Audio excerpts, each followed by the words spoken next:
Hello and welcome back to Something Z, and welcome to What If Deku had Shadow Teleportation Quirk Part 5.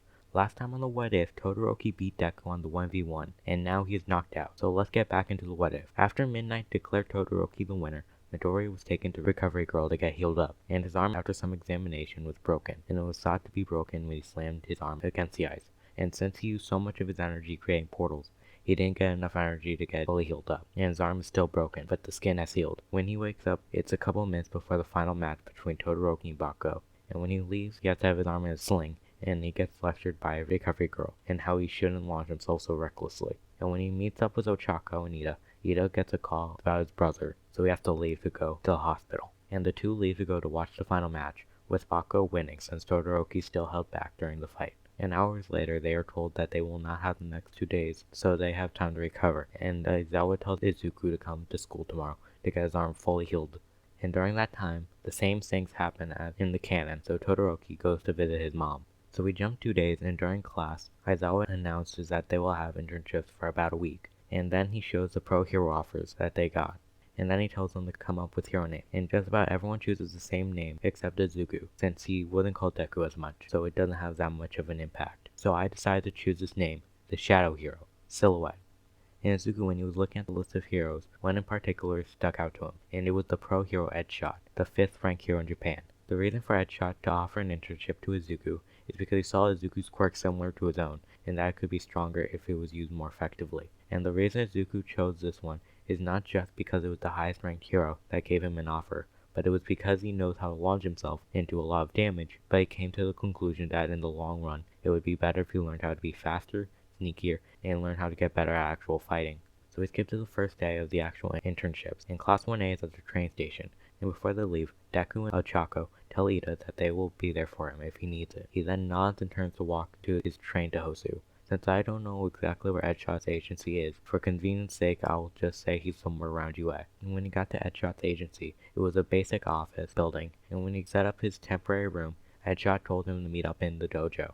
And when he gets there, Edshot tells him to attack him, in which Izuku tried and even created portals, but Edshot used his quirk full to body, and he was able to avoid all of Izuku's attacks. And after half an hour of training, Edshot told Izuku to stop, and then he told Izuku that he will attack him, and that his job is to dodge. And he was able to block some of his attacks using his portal, but overall he got hit many times, and they end the training for the day. And the next day, Edshot said that he wanted to go to the city so Izuku can train by fighting real villains. While they are on a train to a city east side of Hosu, they see a massive fire in the middle of Hosu, so Edshot tells Izuku to create a portal to the outside of the train, and when he does, he is told to create as many portals as it takes to get to the fire. And when he gets there, Edshot tells Izuku to go and rescue any civilians that are possibly in danger, in which Izuku agrees and goes into an alleyway and puts a portal above and below him and falls for about a minute. And he falls for about a minute, and he launches himself, and while he's looking around the city, he realizes that Ida's in Hosu as well, and that he could possibly be going after the hero killer. So he launches himself in the alleyways away from the danger. But when he turns the corner, after a couple minutes, he sees Stain standing above Ida about to stab him. But Izuku closes all of the portals he's made, and right before the blade hit Ida,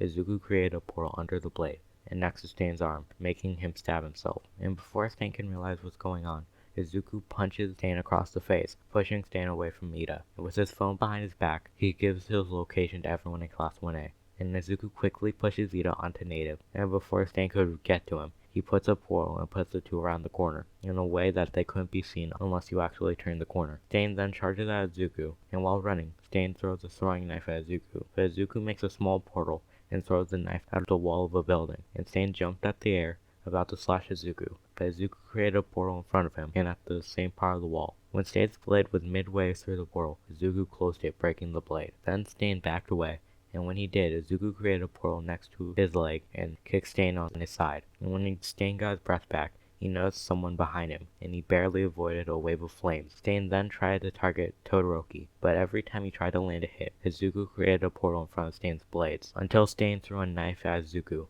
And Izuku, distracted by the throwing knife, didn't realize that Stain was about to slash Todoroki. And before Izuku could close the portal, Stain was able to slash at Todoroki's cheek. But before he was able to lick any blood, Todoroki put fire where his cup was, and Stain backed up and did the opposite of what he did, but with Izuku. And again, Izuku wasn't able to react in time, and he got cut, and Stain was able to ingest some of Izuku's blood, paralyzing him. And with Suzuku being paralyzed, he had to worry about Stain not stabbing him. And Todoroki, whenever Stain got close to Izuku, he put an ice pillar at a wall. Stain with ice walls preventing Izuku from seeing what's happening on the other side goes for Todoroki. And Todoroki was able to block the attacks with his ice pillars. And whenever he got cut, he was able to put fire or ice over the cut, making it harder for the hero killer to get any blood. And unbeknownst to the two fighting, Izuku was using his quirk to create a portal above and below him, and he was falling for a couple minutes. Izuku, going as fast as he can, then creates a portal and launches himself at the hero killer, and was almost sliced in half by Stain, but Todoroki created an ice pillar to block the attack,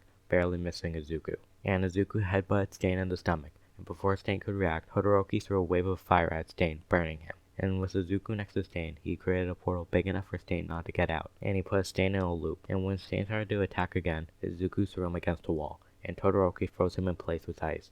And they go get Ida and Native to make sure they're okay, once Izuku is able to move his body again. And when they turn the corner, they see Ida making sure that Native is okay, and Todoroki uses some rope nearby to tie Stain down. And after a couple of minutes, when they're hanging out next to the alleyway, a couple of pro heroes, including Edshot, sees them, and they say they were told to go there by Endeavor. Then they see the hero killer. And while they were waiting for the ambulance for them, a Nomu was able to pick up Izuku and start to fly away with him. And before anyone could do anything, Stain broke the ropes and jumped at the Nomu and stabbed it in the head, killing it, releasing Izuku. Stain then talked about fake heroes, and they were paralyzed by his malice. But after a couple of minutes, he is stopped from one of his ribs piercing his lung, knocking him out. So we skip to the next day, and Izuku, Todoroki, and Ida are at the hospital. And since Ida didn't fight, he apologizes to his other classmates that they needed to fight for him, in which they accept, and an hour later, the chief of the Hosu police force comes and talks to them, and Endeavor gets all the credit. And unlike the canon Izuku, this Izuku isn't as damaged, so sure he has a bit of damage on him, but nothing that's drastic. And that's why I'm going to leave the what if. I hope you enjoyed it, and I hope to see you next time on Something Z.